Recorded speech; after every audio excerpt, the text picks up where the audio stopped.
So any of this laboratory, actually, if you know the function of this peroxisome, and if you have to diagnose this disorder, you can diagnose if you know the function. So you know this fatty acid is break down into some certain product, and this amino acid will also break down into certain products through this peroxisome, and some certain substrate. For example, for bile salt, this is derived from cholesterol. So this is cholestenic acid, and this will convert into bile salt. Okay, so this will accumulate. So you can see the certain substrate that has to be converted will not be converted into substrate. It will be accumulated, and these cannot be converted into product, cannot be broken down. So this all will be accumulated. You can see this all product will increase, and they generally decrease. Okay, bile salt will decrease, this will decrease, this will decrease, but some product, this, because this is the substrate for this. So this substrate can accumulate because this substrate is not getting converted into this. Now we will talk about this cholestinic trihydroxy.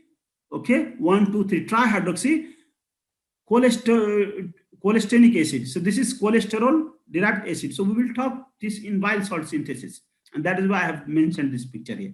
So you can see, so when this is not degraded, peroxisome is not there, they block it in this function. So very long chain fatty acid will be very high in such patients. Okay, there will be phytanic acid. Phytanic acid will be very high, and breakdown product of phytanic acid is pristanic acid. It will also be very high. You know, this is phytanic acid, and when you remove this one CO group, this becomes pristanic acid. Just remember, phytanic acid and pristanic acid are similar, just removal of one carbon here.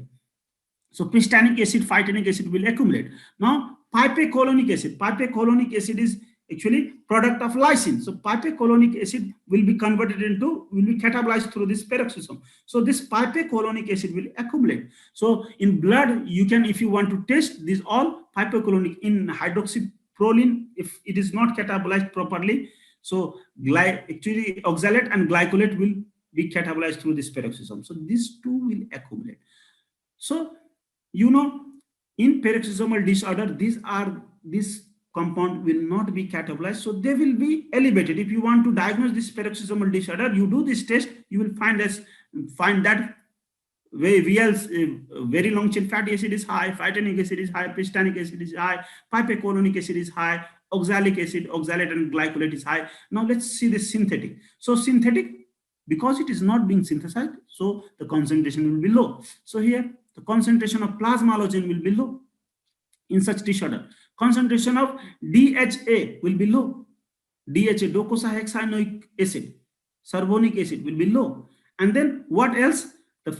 This product, di or trihydroxy cholestenoic acid.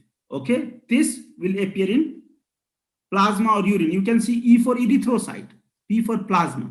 Okay, these are appear in plasma. This is U for urine, E for erythrocyte. So plasma, erythrocyte, plasmalogen will be low. Remember that. So this will be low, this will be high, and because this substrate will convert into this bile salt, and that's where this will be high. So this is how, from laboratory diagnosis, if you test this molecule, you will able to diagnose, you will able to, not confirmatory diagnosis. Confirmatory diagnosis always done by like genetic testing, but you will be able to diagnose